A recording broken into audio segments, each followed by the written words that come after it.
with Schneider Tree Care, also a board member with TreesUpstate. Today we're taking a look at trees that have been impacted by herbicide damage, probably from applications that happened either last fall or early this spring.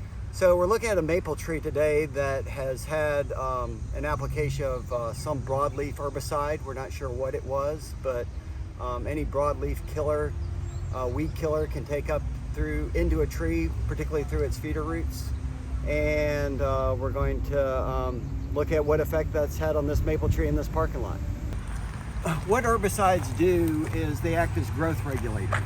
And so herbicides will kill a plant by essentially keep it from being able to grow or to growing further. So when a tree has taken up some herbicide, growth can be regulated or stunted or even prevented.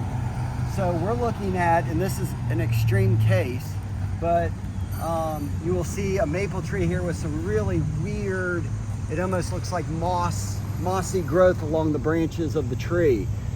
Now in some cases it has put out normal sized leaves, but all this weird stunted growth is a result of herbicide damage. This is a willow oak tree that was impacted by herbicide damage. The way that we know that is, certainly there's some tip dieback, but the telltale sign of herbicide damage is this distorted, undeveloped small growth at the ends of the branches. Normally a leaf would develop like this for a willow oak, and when it stays smaller and undeveloped, it has been regulated by a chemical and often ends up looking like this.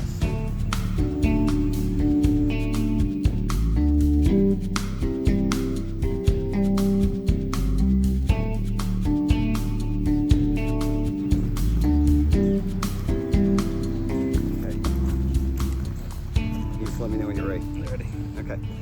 So one of the main root ways that herbicide gets to trees, that affects trees adversely, is when herbicides are applied. We see a dead weed here, and oftentimes if there is not a good layer of mulch, there are feeder roots also growing near the surface, and these roots are near the surface getting water, nutrients, and oxygen. And because of the soft tissues of these roots, if they get hit with an herbicide, the trees can take it up through these fine membranes. And this is oftentimes how herbicide damage affects trees, from spraying in beds in areas where feeder roots are exposed and they're not protected by layers of mulch. What about a trunk? What if you spray the trunk? So most of the time, if you happen to hit the trunk of the tree with an herbicide, you're not going to find herbicides that are going to penetrate this woody protective layer. That's what the bark's there to do, to protect the tree.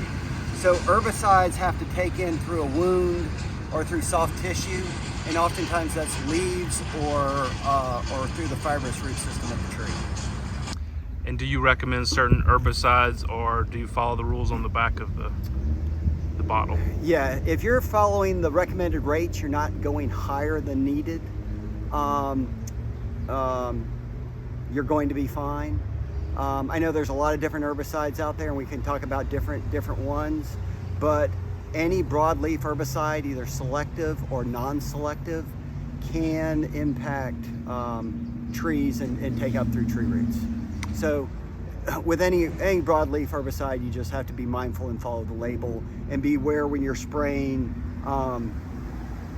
what you're spraying, and make sure there's no surface roots near the top of the ground. The reason this story is so important is this spring we probably have had a couple of dozen calls to areas ranging from homeowners to commercial properties where we have seen this. So we just wanted to kind of bring it to everybody's attention. No specific story, but we've seen it enough this year that we know whether it's related to the weather, either lack of rain or too much rain that has worked this herbicide into the soil, or where trees are looking for any moisture they can, and so they're taking more things out of the soil, and that's herbicide, then that's what happens. Great, thank you.